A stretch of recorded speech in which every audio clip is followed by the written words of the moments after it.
Olá, amigo, tudo bem com você?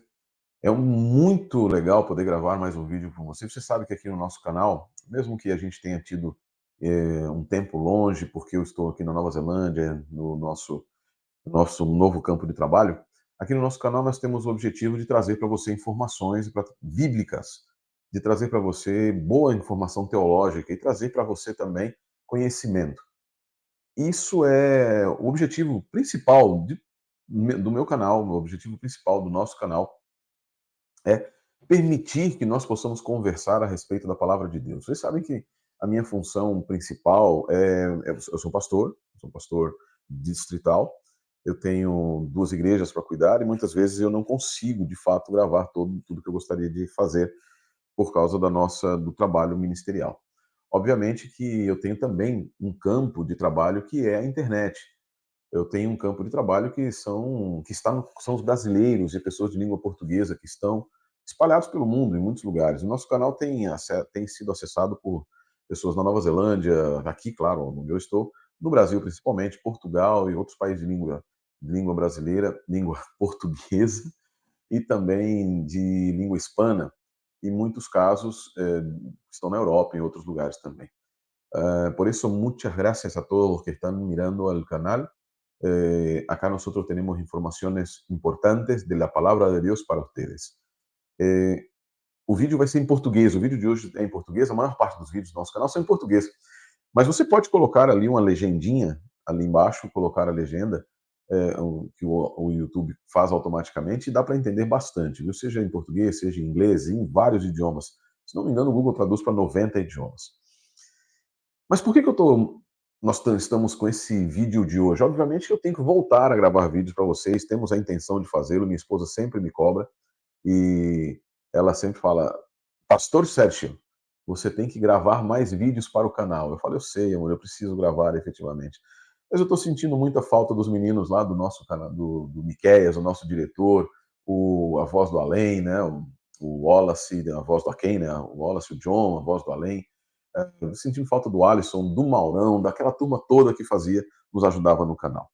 E, obviamente, é complicado quando a gente está se movendo, porque os nossos equipamentos ficaram lá, microfones e essas coisas. A gente está adquirindo aqui devagar, mas vai dar certo.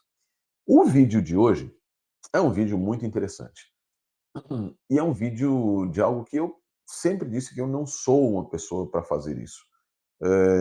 Eu estive muitos anos participando de debates, representando a Igreja Adventista no Vejam Só, a quem eu mando um grande abraço também, ao Eliezer, né, ao Zeca, e também o reverendo Heber.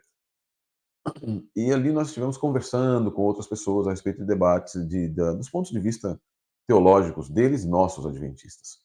E isso se chama apologia, apologética. Vocês viram que nós voltamos com no encontro com os pastores Michelson, Eleazar e Adriano, e nesse encontro nós estamos agora numa série apologética chamada Em Defesa do Adventismo. Essa série tem por objetivo ajudar os nossos irmãos, ajudar a você que nos acompanha, a entender e fundamentar-se cada vez melhor na palavra de Deus a respeito daquilo que nós entendemos como sendo a doutrina mais bem fundamentada nas Escrituras. Ou seja, nós queremos proporcionar a você fundamentos hã, sobre o que você crê como adventista do sétimo dia. Para isso, nós temos que nos lançar numa tarefa bastante inglória, ingrata, e que às vezes nos causa até certos dissabores, em certo sentido. Não coisas ruins que tenham acontecido, mas nos causa assim, tem que ver isso mesmo. E são os argumentos dos críticos. É digamos, o embate epistemológico, palavra bonita, né? O embate de ideias, isso para nós debatemos ideias. Obviamente que nem todos os críticos debatem ideias, muitos críticos eles gostam de falar mal, isso é normal. Obviamente também nós temos, muitas vezes nós tratamos de não dar nomes aos críticos. Isso não significa que a gente tenha medo de dizer não. É porque existem maneiras de você responder que podem ser interpretadas como resposta diretamente como um ataque ad hominem. Por isso lá no Adventismo, no Defesa do Adventismo, nós temos tratado dos argumentos muito menos, e vamos continuar assim, muito menos dizendo que é uma frase antiga, né? dizendo o milagre, mas não o santo. Não obstante, nós temos discutido muito com os meus colegas, não apenas os pastores Eleazar, Adriano e Michelson, mas outras também, com líderes de igreja, líderes leigos da igreja e outros pastores, que têm solicitado que nós façamos algumas análises de alguns vídeos que chegam para nós, alguns canais que estão atacando a igreja adventista. Vocês sabem do meu embate durante muito tempo com o pessoal lá do Centro Apologético de Pesquisa. É, por alguma razão, eles têm um ódio muito grande. Às vezes eles vão falar, eu já sei, vão falar que não é ódio, que é isso, que é amor para que as pessoas se salvem. Desculpa, mas a maneira como eles fazem não é nem um pouco amorosa. Eles não têm demonstrado absolutamente nenhum tipo de candura, nenhum tipo de cuidado pastoral. E nós precisamos manter esse cuidado pastoral. Mas como aqui no meu canal nós temos maior liberdade, eu vou citar nomes de alguns críticos que têm atacado a igreja adventista do sétimo dia, a doutrina adventista do sétimo dia, e pessoas dentro da igreja adventista do sétimo dia, como me atacaram muitas vezes, como é, me chamaram de guru dos adventistas e coisas parecidas, como se adventista tivesse algum tipo de guru. Nós temos um mestre, Jesus Cristo, só isso. E por isso, esse vídeo de hoje ele é bastante direcionado a um canal que um amigo já me mandou lá há muito tempo, o Miguel, ali de Hortolândia. Um abraço, Miguel. Olha lá, você pediu, depois de tanto tempo a gente começou a ver isso. Ele pediu para que eu analisasse e respondesse alguns questionamentos de um canal chamado Para Que Possamos. Na época eu não me importei muito com esse canal, na verdade, eu não me importo muito com canais que falam mal da Igreja Adventista. Eu me importo muito com a interpretação bíblica que é feita, né? Porque, invariavelmente, essas interpretações bíblicas são canhestras, são ruins, são mal feitas, são descuidadas e elas não se atentam às regras de exegese, regras de interpretação bíblica. Obviamente que existem bons críticos e com isso o diálogo é interessante, porque o diálogo ele é um diálogo que flui na base da compreensão da posição diferente e com uma base única, que são as escrituras. Então, nós temos uma base, que é as escrituras, e a gente tenta dialogar ali no conceito exegético. Essa introdução feita, nós temos em algumas situações críticos que atacam pessoas dentro da igreja adventista e espalham mentiras. Espalham muitas mentiras, muitas, assim, não há outra palavra para utilizar. São mentiras de fato, mentiras uh, com relação a Ellen White, com relação à nossa compreensão do santuário, com relação ao juízo investigativo, imortalidade da alma, sábado e outras doutrinas da Igreja Adventista do sétimo dia, outras doutrinas bíblicas mantidas pela Igreja Adventista do sétimo dia. Existe um modelo muito comum entre esses críticos, que é o modelo do nós não conseguimos responder à pessoa, vamos atacar a pessoa.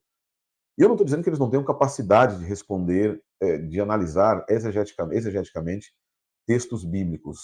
Falta-lhes demonstrar essa capacidade. E por isso eles atacam pessoas, pastores, professores e etc. Eu não sou defensor de ninguém, não sou advogado de absolutamente ninguém. Mas me causou, analisando ali os vídeos desse canal, do Para Que Possamos, o nome do rapaz é Rodrigo Custódio, um ex-adventista.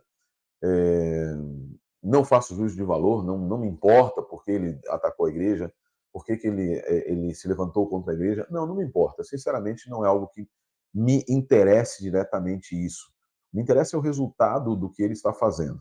E o resultado, me interessa muito o resultado, obviamente, como pastor, porque eu preciso defender as minhas ovelhas, dos lobos que se transformam, né, se transvestem de ovelhas, mas também o meio pelo qual eles utilizam. Porque se um crítico, se uma pessoa que não crê mais, que não crê na fé adventista, se buscar sentar com um cuidado pastoral, não precisa ser pastor, mas um cuidado bíblico, vamos conversar sobre as escrituras, vamos olhar o que as escrituras dizem, vamos efetivamente analisar o que Ellen White diz, não há nenhum problema, é ótimo.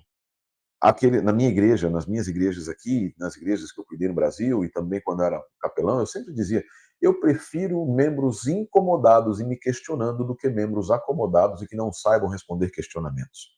Por isso, não há problema em criticar na maneira, vamos utilizar aqui a expressão kantiana, criticar doutrina e criticar ideias, para que nós possamos lapidá-las, nós mesmos adventistas possamos lapidá-las e compreendê-las de uma maneira cada vez melhor. Não obstante, isso não é o que está sendo feito por um rapaz desse canal, o Rodrigo Custódio. Ele se alinhou ali ao pessoal do CSCP, a outros críticos e etc. E, obviamente, eles vão ver esse vídeo, eu sei que eles veem meu canal, e muitos deles vão ficar muito chateados com talvez o que eu diga aqui, porque é uma repetição de um padrão que eles apresentaram nos debates com Vejam Só e em outros lugares também. É o padrão da deturpação, primeiro, e o padrão do ataque ad hominem, associado a isso. E o que eu quero analisar nesse vídeo com vocês aqui hoje, nem é efetivamente entrar no mérito de muitas coisas que eles estão dizendo, nós vamos entrar em outros vídeos também. Eu não vou ficar respondendo vídeo por vídeo, vídeo por vídeo, vídeo por vídeo, mas nós vamos apresentar no Adventismo, no Em Defesa do Adventismo, nós vamos apresentar evidências com relação ao que está sendo dito. Mas nesse vídeo especificamente, eu quero mostrar para vocês um, que esse rapaz, o Rodrigo Custódio, ele não se preocupa com a qualidade das fontes que ele está usando para falar de pessoas da igreja adventista ou de pensamentos adventistas. Ele só quer atacar. Ele quer apenas e tão somente vilipendiar a imagem dessas pessoas. Eu tive como professor o Dr. Rodrigo Silva. Ele foi meu professor de filosofia e professor também de ciência e religião durante um período na faculdade de teologia. Eu não sou advogado dele, de maneira nenhuma, e ele sabe muito bem que, com todo carinho, nós temos discordâncias. Isso é normal academicamente, nós temos discordâncias. Como eu discordo do pastor Eleazar, como discordo do pastor Adriano, algumas vezes discordamos do Michelson, e outras discordamos de professores lá nos Estados Unidos, professor Paroski, de outros professores, por quê? Porque nós estamos lendo a Bíblia, e lendo a Bíblia, talvez a minha maneira de interpretar uma palavra hebraica, uma palavra grega, seja diferente da deles. Obviamente que não significa que eles estão errados ou não. Significa que eu posso estar errado. Ou eles podem estar errados, e nós nos respeitamos, sempre nos respeitamos assim. O Dr. Rodrigo Silva é uma pessoa que eu gosto muito, né? E, e o nome do rapaz é Custódio, e o canal Para Que Possamos publicou um vídeo há algum tempo falando de um react de um historiador, de um rapaz que se apresenta. Eu não sei se ele é historiador mesmo, eu não pesquisei o látex dele, mas ele é um historiador, aí se apresenta também, parece que é um apologeta católico, em que ele faz um react a algumas falas do Dr. Rodrigo. Eu vou fazer um react aqui a esse vídeo dele, só para apresentar para vocês que nem em todos os momentos eu vou entrar no mérito do que ele está dizendo em todos os aspectos, mas eu quero mostrar para vocês que a qualidade da informação apresentada no canal Para Que Possamos não é crível, ela não é criticada, é simplesmente jogada na internet, porque aí você diminui o impacto daqueles que estão apresentando respostas e apresentando evidências contrárias àquilo que está sendo apresentado no canal. Quero falar uma coisa para o Rodrigo Custódio, eu sei que ele vai ver esse canal, vai ver esse vídeo com certeza. Amigo, eu não tenho nada contra você, não tenho nada. Eu oro por você, temos orado por você. Orado para que Deus te abençoe em todos os seus caminhos. Deus te abençoe em todos os seus caminhos. Se você quiser dialogar diretamente, eu estou aberto ao diálogo, não tenho problema nenhum. Minha área é exegese bíblica. Não vou ficar me preocupando com as suas queixas em relação à história da igreja, algumas outras coisas assim, muito embora, lendo o que você apresenta e lendo o fato como aconteceu, há uma discordância muito grande. Há muitas pessoas que estão sendo enganadas pelo seu trabalho quando você diz que documentos ocultos da igreja mostram um tipo de pessoa diferente dos pioneiros. Nós vamos entrar nisso no outro vídeo, Mas eu queria só, en passant, citar algo a respeito disso também. O Dr. Michael Campbell publicou um livro chamado 1919, a respeito do Concílio de Bíblia de 1919. Você tem usado, não o livro dele, não sei se você usou o livro dele diretamente, mas eu vi um vídeo em que você usou e várias pessoas comentando algumas declarações do Concílio de Bíblia de 1919, no qual se discutiu se Ellen White era verbalmente inspirada e chegou-se à conclusão, como nós cremos hoje, como a senhora White dizia desde o passado, de que não, ela não era nem inerrante, nem verbalmente inspirada, como se os professores naquela época, os pastores daquela época, estivessem dizendo que ela não era inspirada at all, que ela não tinha inspiração alguma. Cita-se com algumas reticências e citam-se com, às vezes até com a expressão inteira, mas cita-se o texto, mas dá-se ao texto uma compreensão diferente do que está escrito no texto, como se eles estivessem negando a inspiração de Ellen White no Concílio de Bíblia de 1919. Isso é mentira. Isso é mentira. Houve sim discussões a respeito disso, houve pessoas que questionaram aí um modelo de muitos irmãos em que faziam de Ellen White, e fazem hoje, ainda hoje, a senhora White de alguém inerrante, quando nós não cremos sequer que a Bíblia é inerrante. Nós cremos que a palavra de Deus, a Bíblia, é infalível, não inerrante. Pode haver erros históricos, pode haver citações, como a gente vê no Novo Testamento, citação de Zacarias, quando na verdade deveria ser de outro livro, etc. Não vou entrar nesse mérito, não.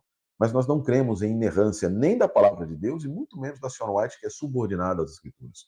Você tem apresentado, Rodrigo, bebendo em fontes lamacentas como do CACP e de outros pseudo-apologetas que aparecem por aí, vocês têm apresentado um trabalho que é sujo pela inverdade e pela falsidade em muitas situações. E pelo ataque ad hominem em quase todas elas. O trabalho é muito bem feito, eu digo assim, digo de coração, efetivamente, que você tem uma capacidade muito grande, um talento muito grande para produzir vídeos. Isso não é para te, não, eu sei que você não está preocupado com isso.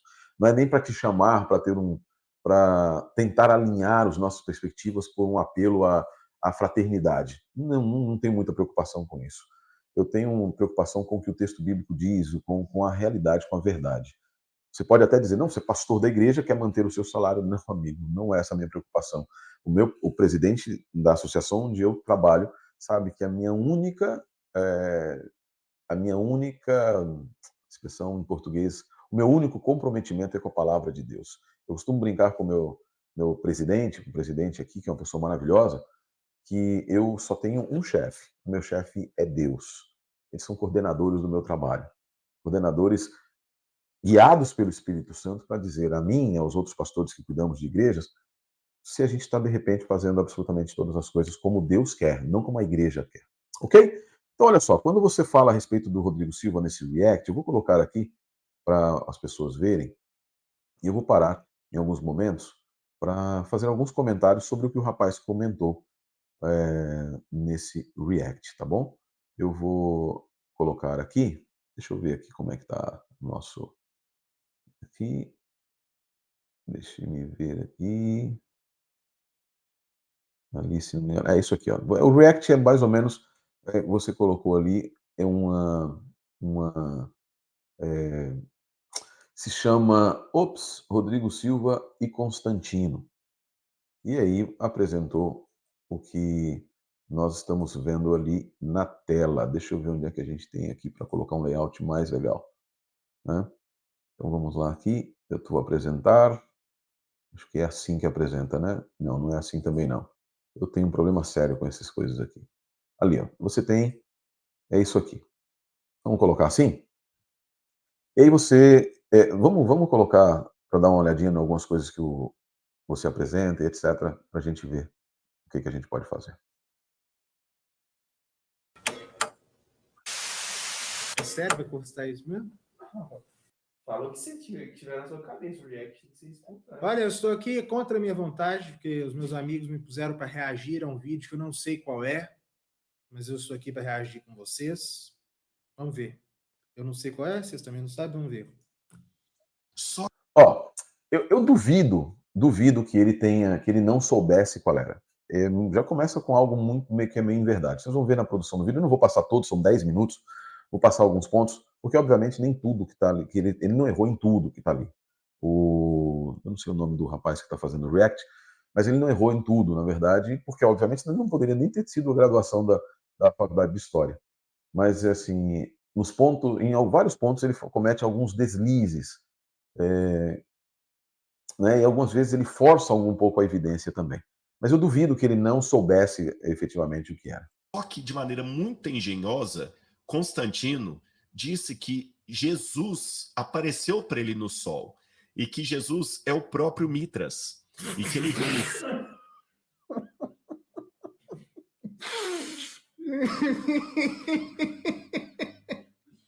Continua. No sol, vai de novo uma palavrazinha difícil. Ele viu uma frase em latim que dizia assim: ah, Você percebe já aqui um tipo jocoso, uma forma jocosa. Obviamente, o rapaz me parece que é um apologeta católico e ele tem sim aquela forma de tentar, de atacar as pessoas. Vocês vão ver mais adiante aqui a forma como já até vocês que assistiram sabem que ele tentou atacar. Óbvio, nesse ponto específico aqui, o Dr. Rodrigo ele utiliza dois momentos diferentes da história de Constantino e acaba fazendo uma junção deles, uma junção desses dois. E o rapaz faz um comentário que não está errado. O rapaz não está errado no comentário dele, porque de fato não é exatamente, ele não viu Cristo no sol, ele não viu Jesus no sol. Em 311, Constantino teve uma visão de Apolo. 310, 311, Constantino teve uma visão de Apolo. E alguns autores dizem que Constantino, quando mais adiante vai falar para Eusébio a respeito da visão que ele teria tido de Jesus, ele talvez voluntariamente tenha mesclado as duas visões, tá? Mas vamos continuar aí. in hoc signo vincis, traduzindo, sobre esse símbolo vencerás. E ele viu uma cruz no sol.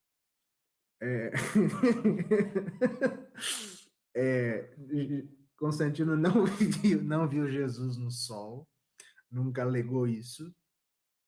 Ele viu o sinal da cruz. Aliás, não, ele não viu o sinal da cruz. Ele viu o cristograma. Isso não é fato, isso depende da versão que você utiliza. Eusébio fala que ele viu o sinal da cruz, mas Lactâncio, que era professor de Constantino, ele diz que era esse signo, o Quirô, né? Mas Eusébio, quando conta, Eusébio, ele narra a história de Constantino baseado em relatos que teriam sido feitos pelo próprio Constantino quando estava por falecer. Então aqui ele optou por uma versão, é uma versão das mais aceitas, não tem problema dele haver optado, mas ele não pode, de maneira jocosa, desacreditar uma pessoa que optou por outra versão. Entende? Então, assim, ele está correto em dizer que ele não viu Jesus no sol, não, ele está realmente correto, mas ele não está correto em dizer que ele viu o Quirô. A versão de Lactâncio pode ser interpretada como sendo o Quirô. É como a grande parte dos eruditos especialistas em Eusébio, em Constantino, etc., entendem também. Mas existe a versão de Eusébio em que você traduz como cruz. Ele teria visto a cruz, tá bom? Grama no céu. Que o cristograma que são aquelas são as duas primeiras letras de Cristo em grego, o Ki Rho. E uma voz disse para ele em hoc signos vintes. E à noite ele teve uma visão de Cristo que apareceu para ele entregou a cruz. Aqui também não é exatamente que ele teria visto em hoc signo vintes. Para ser mais preciso, alguns historiadores dizem que ele teria visto em tutonike, que seria em grego, nisto vencerás, com de um lado da cruz, alguma coisa assim. Então existem versões. Não tem problema você optar por uma versão.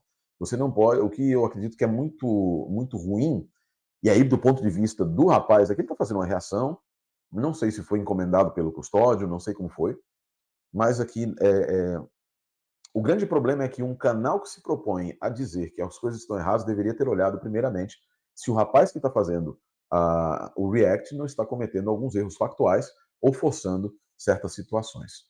Tá? Agora, essa história com Mitra, que eu chamo de Mitras, eu não sei. Aqui, para você ter ideia, para vocês terem só ideia, o que acontece? O rapaz, ele faz algumas asseverações bastante estranhas com relação a essa ideia, né? Por exemplo, ele fala que o Dr. Rodrigo teria errado ao pronunciar o nome de Mitra, né? Ele diz, eu não sei de onde ele tirou, que ele chama de Mitras, dando a entender que o Dr. Rodrigo teria errado. Mas não é verdade, mesmo. Ocorre que Mitra é uma forma latinizada do sânscrito Mitras, que vem pelo grego Mitras, que era conhecido como mistérios de Mitras na religião, no período romano. Religião dos soldados, religião de outras, de pessoas do convívio dos romanos, efetivamente, chamado mitraísmo, também religião de Mitras. Mitras no grego seria um nome de terceira declinação, com sigma no final. Então, de uma maneira normal, quando você tem nomes importados do sânscrito, principalmente o sânscrito, porque o sânscrito o nome de Mitra no sânscrito é justamente Mitras, tá? Então, isso era assim, não era muito necessário, porque não tem necessidade de mostrar, de fazer esse tipo de comentário que, além de tudo, demonstra desconhecimento. Tá bom? Vamos lá. Essa história com Mitra, que chama de Mitras, eu não sei de onde ele tirou isso realmente, não existe nenhum tipo de relação de Constantino com Mitra. Então, aí é profunda em verdade. Aí já é uma profunda em verdade. Não é verdade de forma nenhuma que não exista relação entre Constantino e Mitra. E esse é o ponto principal, é o ponto nevrálgico. O que acontece é que ele está usando meia-verdade, está usando meias-verdades. Para não dizer completa mentira. A doutora Elizabeth, eu vou pegar aqui, é uma professora da Universidade de Santa Bárbara, uma das maiores especialistas em Constantino, inclusive ela é hoje considerada uma das principais especialistas em Constantino, a doutora Elizabeth de Palma de Geser, né? E ela é professora da Universidade de Santa Bárbara, já falei, né? Considerada uma tremenda de uma especialista em antiguidade romana, e também especialista principalmente em Constantino. Como foi que ele fez, como ele conseguiu manter-se no poder e etc. Ela escreveu um artigo muito interessante, um artigo muito legal, chamado Apollo, Christ and Mithras. Olha que legal. Constantine em Gália Bélgica, né, para ser mais preciso, que foi publicado em um livro de Ketil Bethelot, chamado Reconsidering Roman Power. E justamente isso é interessante porque ela mostra não apenas mas ela mostra várias evidências de que Constantino não apenas estava adorava o sol invicto, como ele vai dizer ali, que ele adorava o sol invicto e etc., mas que Constantino, de fato, fazia parte, na época, quando ele era o tetrarca, ele fazia parte da tetrarquia, né? Ele esteve envolvido no momento em 307, 308, quando Dioclécio, quando eles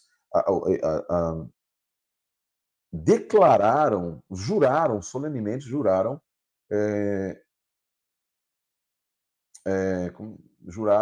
lealdade ao Sol invicto, que é exatamente o seguinte: em 307 a tetrarquia, ela diz aqui, verbatim litteram, que a tetrarquia em 307 reafirmou sua. Eu vou colocar para vocês, deixa eu colocar aqui, para que vocês vejam que não é algo que. Não, estamos lidando estamos fazendo leituras incorretas ou coisas parecidas, né? Ela diz assim, ó, eu vou parar aqui essa tela que está, apresentar, compartilhar a tela. Então, nesse livro, ela coloca, eu vou colocar a tela inteira dele aqui, tá? Para vocês poderem ver, tá bom? Olha ali. Vocês podem aumentar aí, eu vou colocar o link na descrição também. Mas vejam o que ela diz ali, bem ali, quando diz o seguinte: para os principiantes, a tetrarquia em 307 a 308 reafirmou seu comprometimento um ao outro em Carnuntum, lugar de mitraísmo. Olha que coisa, lugar de mitraísmo, sob os auspícios do deus invicto Mitras, tá? uma declaração identificando Mitras com o Sol invicto, com os soles invictos, que era algo muito comum na época, depois, muito comum, olha aqui o que ela diz aqui, que era algo muito comum no uso imperial depois de Aureliano, incluindo o imperador, no período do imperador Cláudio II. Nesse sentido, a chamada do orador de Constantino, chamando de Invictus, teria tido uma ressonância especial para pessoas com afiliação mitraica. O que ele diz, por exemplo, ele diz, por exemplo, Roy, no página 300, no livro de 2013, ele diz o seguinte, que há evidência de que Constantino ele manteve a religião mitraica, manteve o mitraísmo durante muito tempo, até permitindo que houvesse na Gália, onde ela está falando, houvesse igrejas em mesmos lugares onde havia templos de adoração solar dedicados ao mitraísmo, dedicados a Mitra. Então, não é algo que foi pensado, que é algo que foi inventado pelo Dr. Rodrigo, nem inventado pelos adventistas, não. Isso é algo que está na literatura que nós temos aqui, tá? Literatura acadêmica. Vou voltar aqui o nosso amigo para a gente continuar. Vamos lá. Deixa eu ver como é que ficou aí aqui na gravação. Vamos mudar aqui de volta. Vamos ver ali o que mais ele fala. Vamos ver, continuamos. Na verdade, o culto que Constantino praticava antes era o culto ao deus Sol, que não tem nada a ver com Mitra. Errado. Então eu não sei de onde esse homem tirou isso, enfim. Continua. O nosso amigo só está na contramão da literatura acadêmica. Solis Invictus era utilizado como outro nome para Mitra. 307 e 308, lá a declaração de comprometimento entre a tetrarquia foi feita em um solo mitraico. Eu vou mostrar um negócio para vocês, bem legal. Deixa eu mostrar uma coisa para vocês aqui. Que é o que está no nosso texto de Roy. Nesse mesmo artigo que a professora citou, deixa eu mostrar aqui para vocês. Tem que fechar aqui o arquivo, né? Porque senão ele não deixa a gente usar. Aqui, abrir. Deixa só ele terminar de processar ali. É bem curtinho. É só um mapa que eu quero mostrar para vocês verem que não tem razão isso que ele está dizendo. Olha só. Olha aqui, nesse mapa que está aqui, eu vou colocar em tela cheia. Você vai ver o seguinte. Você vai perceber que todos esses sites aqui são lugares onde havia adoração a Mitra no Império Romano do Nordeste, tá? E que as estrelas marcavam também culto ao Sol no mesmo local, culto solar no mesmo local. Um outro mapa que esse mesmo autor mostra, você pode pegar nesse livro, eu tenho aqui, eu posso mandar para vocês o artigo em que é citado, ele mostra que Constantino ele criou igrejas em vários desses lugares. E o questionamento da doutora Elizabeth, o questionamento dos eruditos que estudam Constantino, é se isso não representava o fato de que ele estava vivendo entre dois mundos. Ele estava tratando de fazer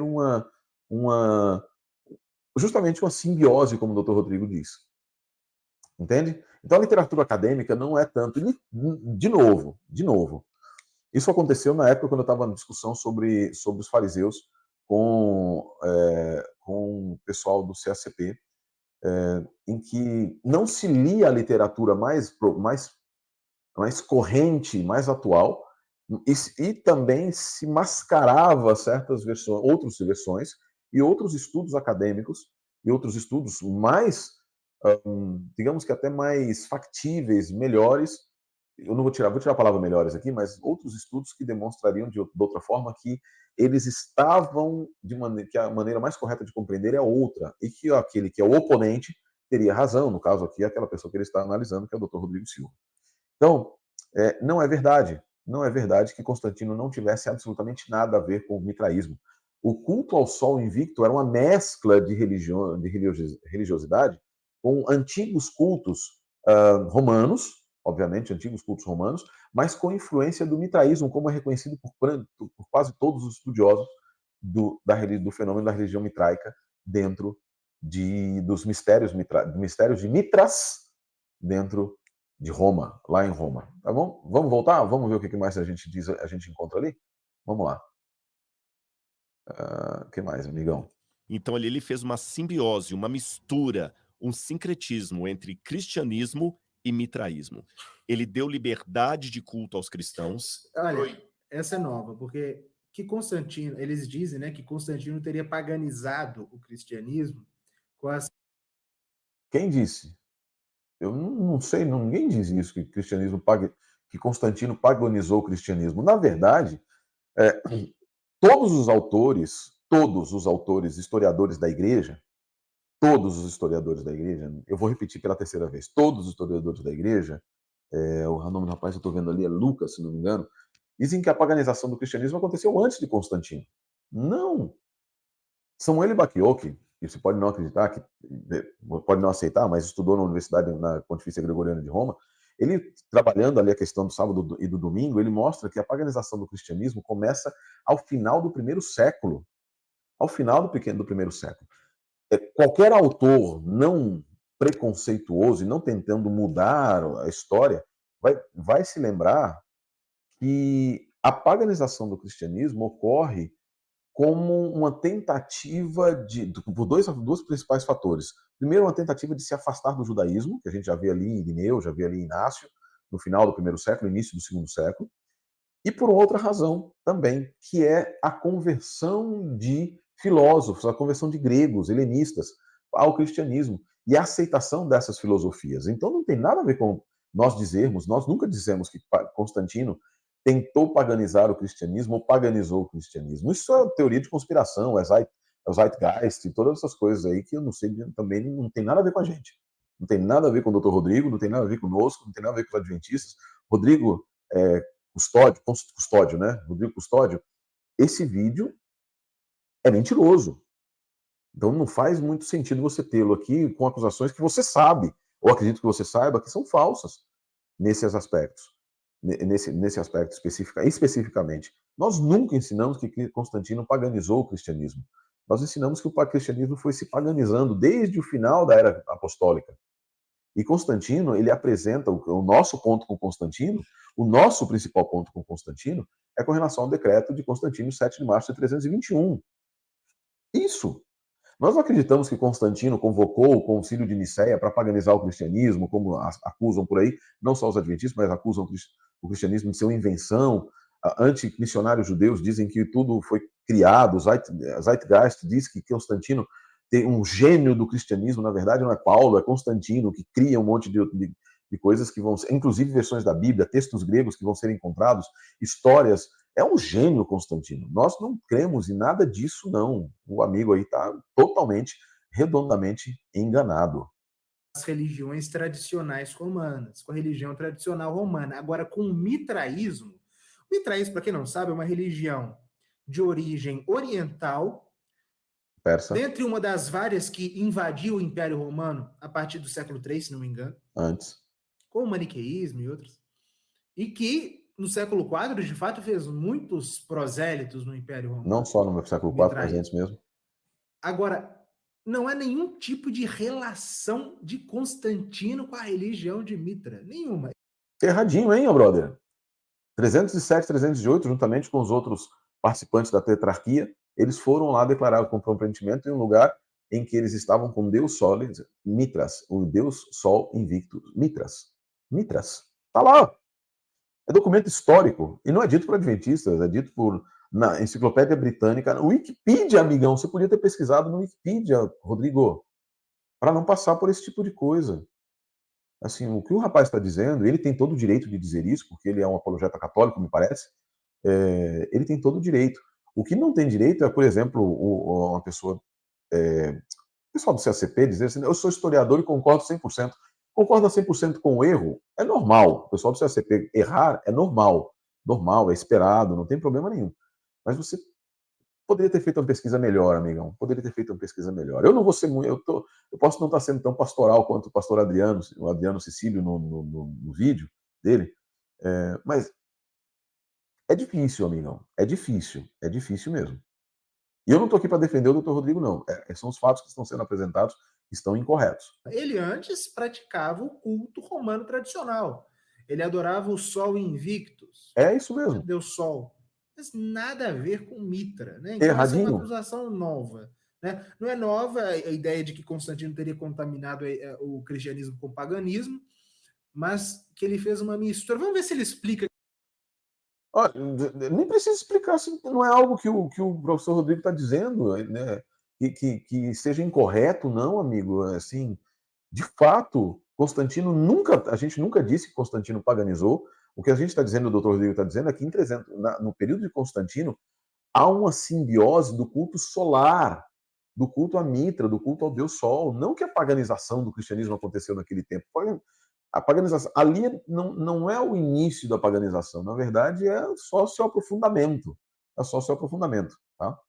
Vamos continuar aqui, tem umas coisas que ele fala na que é o mitraísmo. Vamos ver o que ele acha que é o mitraísmo. Às vezes ele explica, né? Vai, coloca aí. Ele deu liberdade de culto aos cristãos, certo. Proibiu as perseguições aos cristãos, elevou o cristianismo à religião estatal. É mesmo, é mesmo ignorante. Só da pessoa afirmar isso, já demonstra que ela não tem a menor ideia do que está falando. Constantino nunca tornou o cristianismo religião estatal.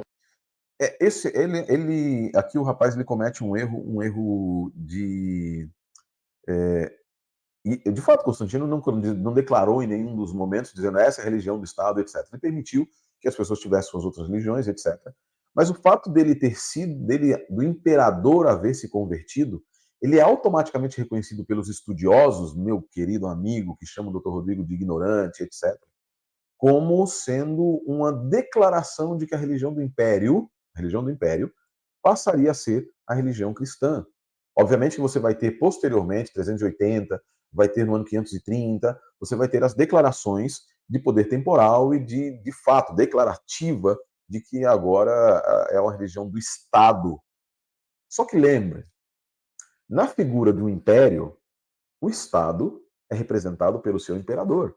O que o imperador faz, obviamente que você tinha antes o Senado, você tinha as figuras de contrapartida, de controle da hegemonia, mas numa tetrarquia você tem o controle hegemônico quando exercido entre eles, mas quando Constantino se torna imperador de fato, quando ele se converte, o império passa a ser, e isso é reconhecido pelos estudiosos, como a doutora Elizabeth, como a Enciclopédia Britânica e outras, inclusive que é dito no tema, quando fala a respeito de mitraísmo, diz o seguinte, especificamente, com a conversão de Constantino, ou eles usam a palavra conversão, ao cristianismo, as religiões, mitras e outras religiões, perderam o seu status, uma vez que o Estado passou a ser, na figura do imperador, um Estado cristão. Um Estado cristão. E essa é uma das grandes discussões. Por exemplo, a doutora Elizabeth, o artigo dela mostrando que as evidências mostram que Constantino utilizou o seu cristianismo, a sua conversão a Cristo, utilizando expressões da sua visão de Apolo e etc., utilizou o seu cristianismo para manter um programa de poder. É isso que é dito, é isso que os estudiosos mostram. Rodrigo, Custódio, o vídeo podia ser melhor. Vamos lá?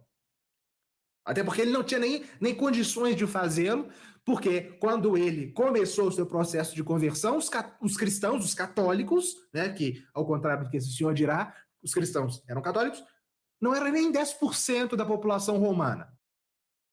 Mas o que importa? Nada. E o Rodrigo não vai dizer isso que ele disse, não, tá? Vocês podem depois continuar o vídeo, não vai dizer isso não, que não eram católicos. Na verdade, a gente reconhece que os cristãos eram católicos. A igreja era católica naquele período. Católica no sentido do catolique, do grego, de ser universal e etc. Eu tenho falado isso muitas vezes aqui no canal.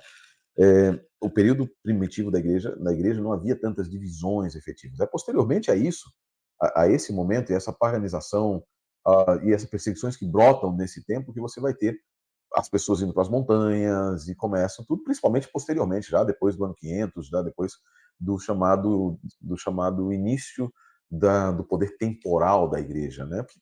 Que tem suas raízes aqui no que diz respeito à política, tá? Ele ficou meio bravo, eu não sei por que ele ficou meio bravo aqui. Não.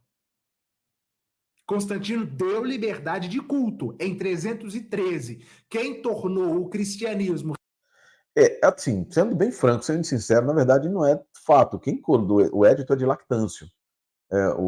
Eles adotaram, o édito é da tetrarquia, na verdade, mas eles adotaram ali, aceitaram, como ele era imperador do Oeste, ele era o governante do Oeste, para usar a palavra mais correta, ele aceitou também o édito de tolerância, e é isso. Eles deram essa liberdade para todos eles. E realmente, de fato, quando ele se converte posteriormente, aí a religião do imperador é a religião do império, para ser bem franco. Religião estatal, religião oficial, foi o imperador Teodósio em 380. Isso é óbvio, foi por decreto, mas a gente está falando de vivência, por exemplo. Quase 70 anos depois de Constantino dar a liberdade de culto e mais de 40 anos após a morte de Constantino. 43 anos após a morte de Constantino, para ser mais exato. Mas tem mais alguma coisa? Acho que tem. Pegou várias basílicas. O que eram basílicas? Templos pagãos de Roma. Falso. Basílicas. Não, não é falso, não. Não é falso. As basílicas tinham 3 grandes propósitos. Ele vai dar uma explicação aqui, eu não vou deixar tudo que está aqui, mas ele dá uma explicação que, em certa parte, é correta, que a basílica eram lugares de política, mas as basílicas também serviam, tá? Elas tinham 3 componentes, como eu falei, mas elas também serviam para processo religioso, tá? Para lugares de religião, onde as pessoas iam para lá para adorar e etc. Também era uma das 3 principais funções da basílica. Tem aqui, eu vou colocar no site para vocês, de uma especialista, a Maria Milani, falando que ela é especialista em Roma Antiga, e ela diz exatamente o seguinte: você tinha. É até triste fazer uma coisa dessa, mas é o seguinte: as basílicas entraram no lugar dos antigos átrios, que eram construções privadas envolvendo a corte central, que era circundada por uma variedade de salas simples, como as peristilas dos mais ricos, das mais ricas vilas de Pompeia. Os átria no fórum eram usados para uma variedade de serviço de funções, tais como se encontrar com mercadores, com vendedores, eram áreas de lei, para guardar documentos legais e, por exemplo, aí você tinha lá 3 grandes principais, que era o Atrium Libertatis, que era usado para procedimentos envolvendo a liberdade de escravos, o Atrium Titium, dependendo da pronúncia que você quiser usar, que era próximo ao Senado e tinha papel político, e tinha o Atrium Regium, ou Regium, que era ligado ao sacerdote principal, o Rex Sacrorum, e que era usado para funções religiosas, ou seja, para adoração. Num contexto pagão, o Rodrigo tem razão. As basílicas, aqui a gente está falando do átria, tá? Mas essas funções passaram para a basílica, na época romana ainda também. Obviamente, ele vai dar uma explicação grande, bastante extensa ali agora, eu vou até passar um pouco, em que ele fala sobre quem foi que trouxe as basílicas, transformou a basílica, por exemplo, que era uma das principais, acho que não me engano era Maxêncio, que se transformou na Basílica de São Pedro, e outras basílicas que se transformaram. E o Panteão, que se transformou na igreja, na Basílica de Santa Maria dos Mártires, alguma coisa, se não me engano, assim, na Itália. Ele toma uma interpretação literal do que o Dr. Rodrigo está falando, quando ele vai falar sobre Panteão. Dá uma olhadinha aí para vocês verem. Vamos olhar lá onde está aqui. Dá uma olhadinha para vocês verem. Vamos lá. Eram locais de reunião. eram locais de assembleia, locais de grandes encontros públicos, não eram templos. Transformou essas basílicas em basílicas cristãs. Constantino, de fato, construiu basílicas, ou melhor dizendo, igrejas, no formato das antigas basílicas. Dá no mesmo, ele construiu basílicas, ela é conhecida na arquitetura como a Maria Milani, especialista em Roma Antiga, e os especialistas falam, Constantino construiu basílica, Basílica de São Pedro, Basílica de... Basílicas.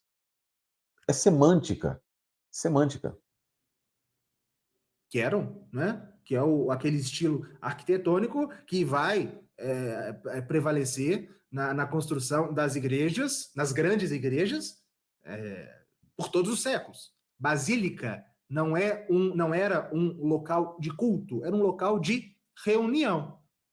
As grandes igrejas que puderam começar a ser construídas a partir da liberdade dada por Constantino assumiram aquela estrutura arquitetônica que era apropriada para receber muitas pessoas, enfim. Mas não, as basílicas não eram local de culto pagão. Era um local de culto pagão também. Tá? É isso que a evidência mostra. É isso que a evidência mostra. Obviamente que elas não se prestavam apenas a isso. Tinham vários tipos de reuniões, dentre as quais reuniões de culto, reuniões de culto, efetivamente. Quem já foi para a Itália já deve ter visto muito dessas basílicas, elas têm um panteão. Pausa. Deve sofrer na Itália, né? É uma tristeza. Aqui um comentário sem muito sentido, eu vou passar aqui para frente. A cada quarteirão, 2, 3, 4 por quarteirão, né? Deve sofrer realmente, deve se sentir no inferno ali, né? Mas não é na antessala do inferno. Panteão lá dessa época, que você vê que é uma coisa estrondosa. Nos nichos que estavam os deuses pagãos, ele tirou e colocou imagens de santos. Desculpa, tô rindo de verdade. Ele falou do panteão, né? O que é o panteão? O panteão existe. E o panteão não é uma basílica. Basílicas são construções... Olha só, eu vou colocar aqui para a gente passar para não perder muito tempo. Ele vai fazer uma desconstrução do que o Dr. Rodrigo fala a respeito de panteão e basílica. Só que eles interromperam o vídeo do Dr. Rodrigo justamente no momento em que ele fala a respeito da ideia de panteão, mas não da ideia do panteão em si. Tá? A explicação ficou um pouco confusa ali, houve um pouco de assimilação dos conceitos de basílica e panteão na fala do Dr. Rodrigo, porque o panteão era literalmente um local específico, diferente que ele vai, como o rapaz vai explicar ali, específico. Mas existe a ideia que o Dr. Rodrigo está passando aqui, não é do panteão em si, mas a ideia de que toda basílica nos seus atrium rex de religião, de culto religioso, ela também tinha seus ídolos. E ela tinha os ídolos. Tá? E aí, quando foi transformado, as basílicas foram transformadas em religiosidade, aí sim há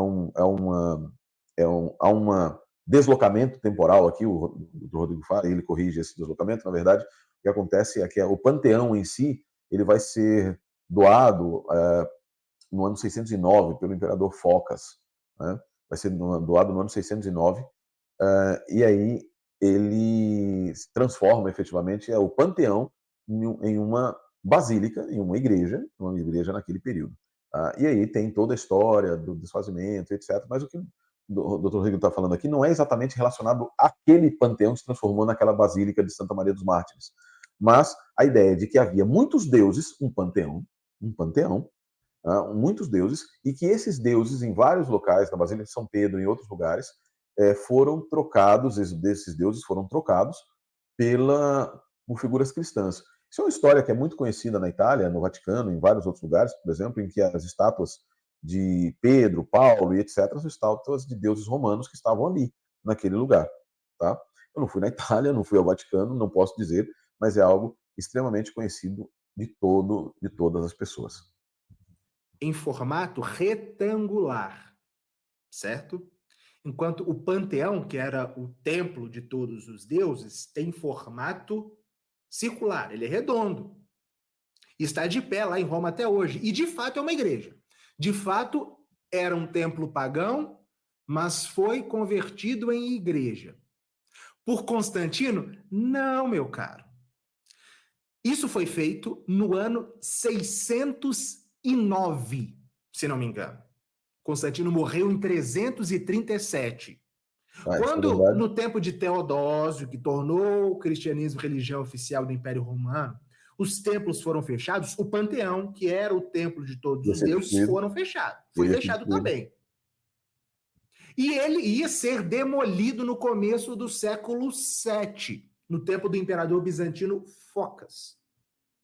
E o Papa Bonifácio IV, São Bonifácio IV, Ele ele recebe de doação. pediu autorização do imperador para que o templo não fosse destruído, mas que sim, ele fosse cristianizado. Tanto é que o Papa fez uma grande cerimônia de exorcismo nas portas e depois dentro do panteão. Os relatos da época atestam o grande furor dos demônios que eram.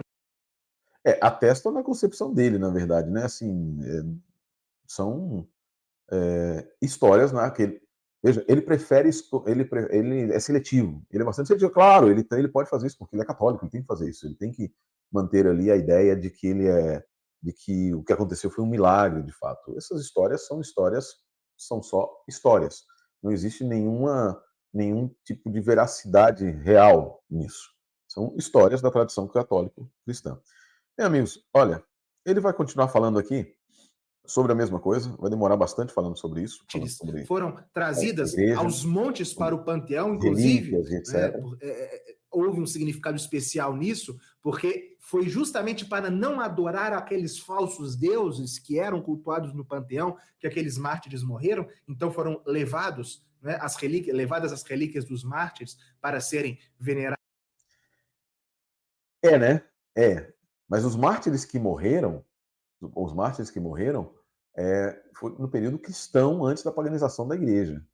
Então, assim, foi no período muitos deles das mortes de Adriano, de outros lugares, e nem se sabe se essas relíquias eram efetivamente relíquias, parte dos mártires de fato. Isso é assim, a gente sabe que na Idade Média, nesse período, houve uma multiplicação de relíquias religiosas, etc. Naquele período existiam tantas relíquias que tantos ossos dos apóstolos que era possível que você tivesse, poderiam preencher igrejas inteiras. Então, é uma história bastante inverossímil o que é apresentado geralmente. O meu objetivo aqui não é de dizer o que o rapaz está dizendo. Eu só quero mostrar para vocês, e aqui acho que já é suficiente para vocês entenderem, já entenderem o que eu queria apresentar para vocês. E o que é que eu quero apresentar para vocês? O que eu quero apresentar para vocês é o fato de que, lastimosamente, o canal Para Que Possamos, ele não se preocupa em fazer uma pesquisa, em analisar as fontes, em ter um cuidado crítico em relação a quem ele vai utilizar para atacar a igreja adventista, sempre e quando esteja atacando a igreja adventista.